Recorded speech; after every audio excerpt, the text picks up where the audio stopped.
শুভ সকাল, good morning. সবাই কেমন আছো? আশা করি সবাই ভালো আছো।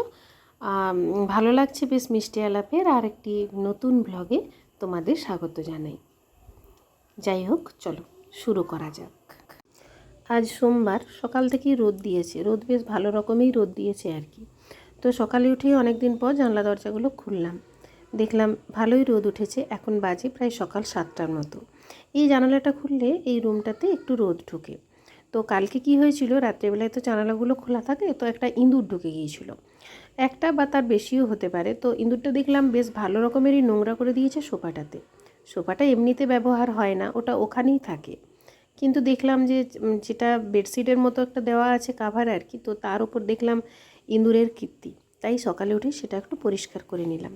তারপর ঘরদোর ঝাড় দিয়ে নিচ্ছি, যেমন রোজকার ঘটনা। এতে নতুন কিছু আর বলারই নেই সেরকম।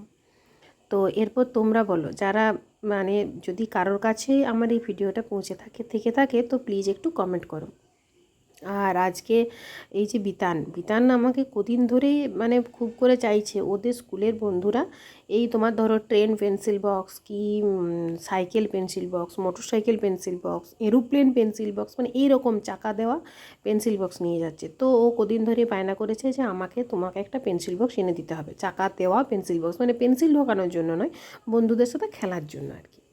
এই নিয়ে খুব বায়না করছিল বেশ কয়েকদিন ধরে। তো আজ ওর একটা ছোট্ট স্বপ্ন পূরণের মতোই ব্যাপার। তো যাই হোক, চলো এবার রান্না টান্নার দিকে আগানো যাক। রান্না বলতে আজ এই মশলাগুলো বাটা হচ্ছে, এই মশলাগুলো দিয়েই আজ তরকারি হবে। আর এটা বিতানের একটা পুজোর জামা ধরতে পারো। তো জামাটা কেমন হয়েছে তোমরা জানিও। আর আজকে তোমাদের একটা বিশেষ জিনিস আমি দেখাচ্ছি আর কি, তোমাদের সাথে শেয়ার করছি। তোমরা অলরেডি ছবি দেখে বুঝতেই পেরে গেছো। এটা হলো প্রয়াগরাজ হনুমান মন্দির। এই মন্দিরটি অনেক প্রাচীন, অনেক প্রাচীন মন্দির। আর জানো তো, এখানকার লোকজনরা এই মন্দিরটাকে খুব মানে, খুব জাগ্রত মন্দির বলেই মানে এখানের মানুষজনরা বিশ্বাস করেন আর কি, খুবই জাগ্রত মন্দির। তো যাই হোক, তোমাদের সাথে এগুলো শেয়ার করতে পেরে আমার খুব ভালো লাগছে। আর যদি ব্লগটি ভালো লেগে থাকে তো প্লিজ একটু কমেন্ট করো।